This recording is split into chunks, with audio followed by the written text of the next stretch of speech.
श्री शिवाय नमस्तुभ्यम हर हर महादेव। देखिए आज की वीडियो बहुत ही खास होने वाली है क्योंकि 25 दिसंबर को पड़ रहा है बुधवार और यह पौष मास का बुधवार है। तो देखिए बुधवार का जो दिन होता है वो विशेषकर ज्ञान प्राप्ति के लिए, बुद्धि प्राप्ति के लिए होता है क्योंकि भगवान गणेश जी जो हैं वो ज्ञान बुद्धि विवेक के देवता माने जाते हैं। और देखिए बुध ग्रह को मजबूत करने के लिए, अगर आपका बुध ग्रह कमज़ोर है तो आपके व्यापार में आपको हानि होगी, आपकी नौकरी नहीं लगेगी, घर में ग्रह क्लेश बहुत ज़्यादा रहेगा, बच्चों में ज्ञान बुद्धि विवेक की प्राप्ति नहीं होगी। देखिए अपने बुध ग्रह को मजबूत करने के लिए हमें बुधवार के दिन कुछ उपाय जरूर करने चाहिए जिससे हमारे जीवन में आ रहे सभी संकट, सभी समस्याएं, सभी परेशानियां समाप्त हो जाएंगी। देखिए चाहे वो ग्रह क्लेश हो, चाहे वो नौकरी से संबंधित हो, चाहे वो व्यापार से संबंधित हो, कोई भी समस्या है, अगर आप बुधवार के दिन ये उपाय करते हैं तो आपकी समस्या समाप्त हो जाएगी। तो देखिए अपने जीवन को सरल बनाने के लिए हमें कुछ न कुछ उपाय जरूर करते रहना चाहिए। देखिए हम अपनी वीडियो में आपको 3 महा उपाय बताएंगे, जो भी आपको अच्छा लगे, जो भी आपको सरल लगे वो आप यहाँ पर कर सकते हैं। पूज्य गुरु जी की ही कथा सुनकर समझकर समझाने का पूरा प्रयास करूँगी, इसलिए वीडियो को अंत तक जरूर देखना। और अगर आप भगवान शिव के अनंत भक्त हैं और उनकी कृपा पाना चाहते हैं तो चैनल को सब्सक्राइब जरूर करना। देखिए चलिए चलते हम पहले उपाय की। और पहला जो उपाय है बहुत ही खास उपाय है, बहुत ही अचूक उपाय है, हरे मूंग से करना है। देखिए हरा जो मूंग होता है वह भगवान गणेश जी को अत्यधिक प्रिय है। तो देखिए हरे मूंग से अगर हम कुछ उपाय करते हैं तो हमारी जो मनोकामना है वह अति शीघ्र पूरी हो जाएगी। तो देखिए हमें सबसे पहले करना क्या, हमें लेने हैं 5 हरे मूंग के दाने। हरे मूंग के दाने हैं वो कहीं से खंडित नहीं होने चाहिए, टूटे फूटे हरे मूंग के दाने हमें नहीं लेने हैं। इस बात का हमें विशेष ध्यान रखना है। हमें गिनकर 5 दाने ले लेने हैं। उसके बाद में हमें लेना है 1 लोटा जल। लोटा है वो हम तांबे का लेंगे, उसमें शुद्ध जल हम भर लेंगे। देखिए जल है वह हमें अपने घर से भर कर ले जाना है, अपने किचन से भर कर ही ले जाना है, क्योंकि पूज्य गुरु जी ने अपनी कथाओं में पहले ही बताया है कि अपने घर से भरकर ले गया हुआ जल हमारे समस्त दोषों को समाप्त कर देता है।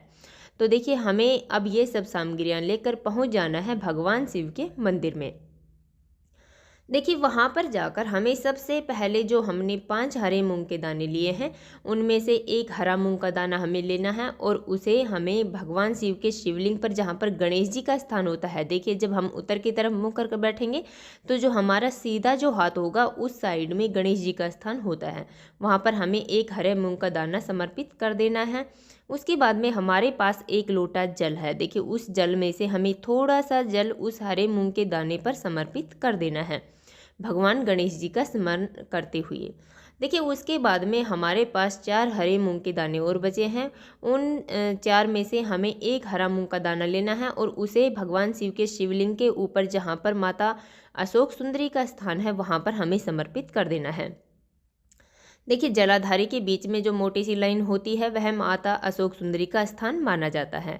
उसके बाद में तीसरा हरा मूंग का दाना है वह हमें भगवान शिव के शिवलिंग पर, जहाँ पर कार्तिक जी वाला स्थान है, देखिए कार्तिक जी वाले स्थान पर हमें तीसरा हरा मूंग का दाना समर्पित कर देना है।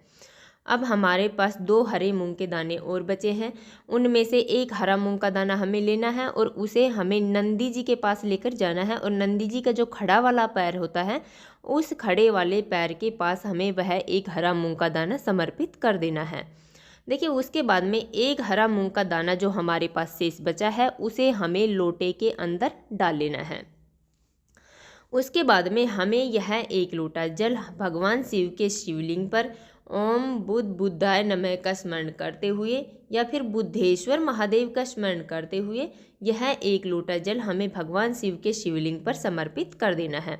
जल हमें इतने धीरे धीरे समर्पित करना है ताकि हमारे मुख से कम 11 बार बुद्धेश्वर महादेव का स्मरण निकल सके। तो देखिए हमें यह उपाय कर लेना है। उसके बाद में हमें वहाँ बैठकर अपनी मनोकामना बोल देनी है। जो भी हमारी इच्छा है, जो भी मनोकामना है वो हमें वहाँ पर बोल देनी है। देखिए बहुत ही प्यारा उपाय है, बहुत ही सुंदर उपाय है। अगर आपके जीवन में ज्ञान बुद्धि विवेक की प्राप्ति नहीं है, आपके बच्चों में ज्ञान बुद्धि विवेक की प्राप्ति नहीं है, तो आप यह उपाय जरूर करना। तो देखिए ये हो गया हमारा पहला उपाय। चलिए चलते अब हम दूसरे उपाय की ओर। दूसरा जो उपाय है वह भी बहुत ही खास उपाय है, बहुत ही अचूक उपाय है। हरी इलायची से। देखिए हरी इलायची है वह भी भगवान गणेश जी को अत्यधिक प्रिय है। तो हमें करना क्या, हमें सबसे पहले लेनी है एक लोटा जल। लोटा है वो हम तांबे का लेंगे, उसमें शुद्ध जल हम भर लेंगे। देखिए हमने पहले भी कहा है जल हमें अपने घर से भरकर ही ले जाना है। उसके बाद में हमें लेनी है 2 हरी इलायची। हरी इलायची वो कहीं से खंडित नहीं होनी चाहिए, इस बात का हमें विशेष ध्यान रखना है। उसके बाद में हमें लेना है थोड़ा सा शहद। शहद है वो सबके घरों में आसानी से मिल जाएगा। देखिए अब ये सब सामग्रियां लेकर हमें पहुंच जाना है भगवान शिव के मंदिर में। भगवान शिव के मंदिर में जाने के बाद में हमारे पास 2 हरी इलायची है, उनमें से एक हरी इलायची हमें लेना है और उसे हमें शहद में अच्छे से डुबो लेना है और उसे भगवान शिव के शिवलिंग पर, जहाँ पर गणेश जी का स्थान होता है, देखिए हमने पहले भी बताया है गणेश जी का स्थान कहाँ पर है, वहाँ पर हमें वह एक हरी इलायची ओम गण गणपताय नमः का स्मरण करते हुए समर्पित कर देनी है। देखिए उसके बाद में हमारे पास जो शहद है, उस शहद में हमें अपने सीधे हाथ की जो अनामिका उंगली है उसे हमें अच्छे से डुबो लेना है। अच्छे से डुबोने के बाद में उस शहद से हमें भगवान शिव के शिवलिंग पर ओम का निर्माण हमें कर देना है। देखिए ओम का निर्माण हम करते समय हमें अपने मन में अपनी मनोकामना बोल देनी है और हमें चंद्र बिंदु भी अच्छे से लगाना है। तो इस प्रकार हमें ओम का निर्माण कर देना है। उसके बाद में हमारे पास जो 1 लोटा जल है और एक हरी इलायची हमारे पास बची है, देखिए उस हरी इलायची को हमें उस 1 लोटे जल में डाल देना है। देखिए डालने के बाद में हमें यह 1 लोटा जल भगवान शिव के शिवलिंग पर, जहाँ पर हमने ओम का निर्माण किया है, उस जगह पर हमें यह 1 लोटा जल समर्पित कर देना है। देखिए अगर इलायची आपके लोटे के अंदर रह जाती है तो आप अपने सीधे हाथ से उसे निकाल कर भगवान शिव के शिवलिंग पर समर्पित कर सकते हैं। देखिए इससे आपके जीवन में जो भी अंधकार है वो समाप्त हो जाएगा, आपका व्यापार अच्छे से चलने लगेगा, आपकी नौकरी अच्छे से लग जाएगी और आपके जीवन में जितने भी कष्ट हैं वो सभी समाप्त हो जाएंगे। तो बुधवार के दिन हमें ये उपाय जरूर करना चाहिए। चलिए चलते हम तीसरे और अंतिम उपाय की ओर। तीसरा जो उपाय है वह भी बहुत ही खास उपाय है, बहुत ही अचूक उपाय है। आंकड़े वाला उपाय। देखिए ऐसा माना जाता है कि आंकड़े के जड़ में बुधवार के दिन भगवान गणेश जी का स्थान होता है। देखिए वहाँ पर निवास करते हैं। देखिए हमें सबसे पहले करना क्या, हमें लेना है 1 लोटा जल। लोटा है वो हम तांबे का लेंगे, उसमें शुद्ध जल हम भर लेंगे। देखिए उसके बाद में हमें लेने हैं 2 टुकड़े गुड़ के। गुड़ है वो सबके घरों में आसानी से मिल जाएगा। उसके बाद में हमें हमारे पास जो 1 लोटा जल है, उस 1 लोटे जल में हमारे पास जो गुड़ के टुकड़े हैं वो हमें डाल देने हैं। देखिए तांबे के लोटे में हम गुड़ के टुकड़े डाल सकते हैं। उसके बाद में हमें यह 1 लोटा जल लेकर जाना है आंकड़े के वृक्ष के पास। देखिए जहाँ पर भी आंकड़ा हो, देखिए आंकड़ा वैसा नहीं होना चाहिए जो पूजनीय आंकड़ा हो, वहाँ पर जो सब जल समर्पित करते हैं उस आंकड़े के पास आपको जाना है और ओम गण गणपताय नमः का स्मरण करते हुए आधा लोटा जल हमें, वह गुड़ वाला जल हमें वहाँ पर समर्पित कर देना है। हमें अपनी मनोकामना वहाँ पर बोल देनी है। देखिए उसके बाद में आधा लोटा जल लेकर हमें चले आना है भगवान शिव के मंदिर में।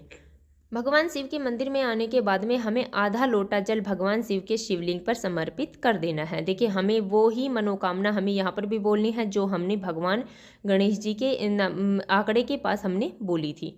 देखिए इससे भगवान शिव भी प्रसन्न होते हैं और भगवान गणेश जी भी प्रसन्न होते हैं और दोनों की जो आशीर्वाद है वो हमें मिलता रहता है और हमारी जो मनोकामना है वो अवश्य पूरी हो जाती है। तो देखिए बुधवार के हमने 3 महा उपाय बताए हैं। जो भी आपको अच्छा लगे, जो भी आपको सरल लगे वो आप यहाँ पर कर सकते हैं। देखिए हमने अपनी तरफ से समझाने की पूरी कोशिश की है। उम्मीद है आपको वीडियो समझ में आ गया होगा। अगर वीडियो अच्छी लगी तो लाइक करें और अगर आप चैनल पर नए हैं और अभी तक आपने चैनल सब्सक्राइब नहीं किया है तो ऐसे ही छोटे छोटे उपायों को देखने के लिए प्लीज़ हमारे चैनल को सब्सक्राइब जरूर करें। श्री शिवाय नमस्तुभ्यम। हर हर महादेव। ओम गण गणपताय नमः।